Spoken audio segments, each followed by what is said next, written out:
စာဖုံမှုကအစားအစာပေါ်မှာပိုးမွားတွေပြည့်နေနေတာကိုတတိထားမိခဲ့ပေမယ့်ဖောက်တဲ့တွေကတော့မမြင်မိသလိုနဲ့စားနေကြပြီးသားဖြစ်နေခဲ့တယ်။အဲ့ဒီကိုမြင်လိုက်ရတဲ့အခါစာဖုံမှုကချက်ချင်းပဲသူတို့ကိုတားဆီးဖို့အရှိကိုပြေးသွားခဲ့တယ်။အချင်းတွေကိုဖောက်တဲ့တွေကိုရှင်းပြနေချိန်မှာပဲပိုးမွားတွေအောက်လို့မရှိတော့ပဲပျောက်ကွယ်သွားတာကိုသူမတတိထားမိခဲ့တယ်။ဒီလိုနဲ့စာဖုံမှုကတောင်းပန်လိုက်ပြီးမတက်မတာနဲ့ဟင်းတဲ့တဲ့ပေါ်ပြင်းစင်ဖို့တွားခဲ့တယ်။ဒါပေမဲ့မုံနဲ့ကိုပြင်းစင်မုံနဲ့ထက်ကတော့ပိုးမွားတွေထွက်လာတာကိုတွေးလိုက်ရတယ်။သူမကချက်ချင်းပဲပိုးတွေကိုဖိချေလိုက်ပြီးမုံနဲ့ကိုခွဲဖောက်လိုက်တယ်။အတွင်းမှာတွေးလိုက်ရတဲ့မြင်ကွင်းကြောင့်သူမလုံးဝအားတင်းသွားခဲ့တယ်။နောက်ဆုံးတော့အဲ့ဒီမုံနဲ့ကိုစွန့်ပစ်လိုက်ရုံပဲလုပ်နိုင်ခဲ့တယ်။နောက်ပိုင်းစာပုံမှုကတိုလာငန်းကိုတွားကြည့်တဲ့အခါအဲ့ဒီထဲမှာရှိတဲ့ပါဝင်ပစ္စည်းတွေအားလုံးကပျက်စီးပြီးသားဖြစ်နေတာကိုတွေ့ခဲ့ရတယ်။ဒီလိုမမျှော်လင့်ထားတဲ့အခြေအနေကိုရင်ဆိုင်ရတာကြောင့်ညနေခင်းတာစီစဉ်ထားတဲ့ညစာကိုဖျက်သိမ်းလိုက်ရတယ်။ပါဝင်ပစ္စည်းတွေပျက်စီးသွားရတဲ့အကြောင်းရင်းကိုရှာဖို့စာပုံမှုကဟင်းတိဟင်းရွက်ချမ်းကိုတွားကြည့်တဲ့အခါအဲ့ဒီနေရာကအမှိုက်ကုန်းတစ်ခုလိုပျက်စီးနေပြီးတမင်တကာဖျက်ဆီးထားသလိုဖြစ်နေတာကိုတွေ့လိုက်ရတယ်။အဝေးမှာယုံတကောင်ကိုမြင်လိုက်တဲ့အခါသူမကအပစ္စည်းတွေကိုရှာတွေ့လိုက်ပြီးလို့ထင်သွားခဲ့တယ်။အမှန်တကယ်တော့သူမဟာတစ်ချိန်ကလစဉ်လစာ1000ကျော်ရတဲ့စာပုံမှုတစ်ယောက်ဖြစ်ခဲ့တယ်။သူမရဲ့ထူးချွန်တဲ့ချက်ပြော့မှုကြောင့်စားတော့ဆိုင်ကလူကြိုက်ရမ်းများလာခဲ့တယ်။ဖောက်တယ်ရဲ့ချီးကျူးမှုတွေရရှိနောက်မှာတော့ကိုပိုင်စားတော့ဆိုင်ဖွင့်ဖို့စီစဉ်ပြီးအလုံးမနှုတ်ထွက်ခဲ့တယ်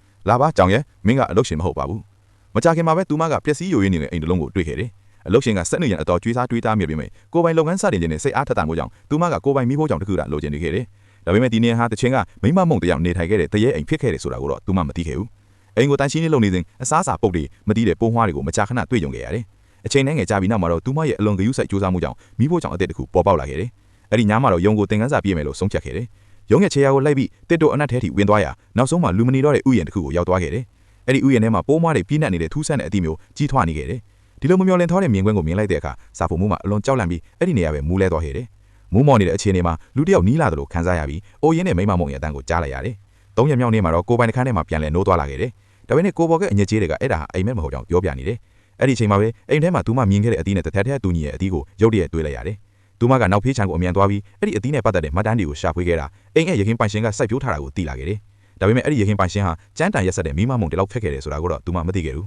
။စာဖုံမှုကပါဝင်ပစ္စည်းတွေကိုစစ်ဆေးနေတဲ့အတွက်ပြည်ရင်းပေါက်အဝေးမှာရပ်နေတဲ့ကြောင်းမဲ့မြောင်တဲ့တရေကိုလုံးဝမမြင်မိခဲ့ဘူး။နောက်ပိုင်းမှာတော့ထူးဆန်းတဲ့အthiếtအပျက်တွေပို့ပြီးသူမအနာမှာဖြစ်ပေါ်လာတော့တယ်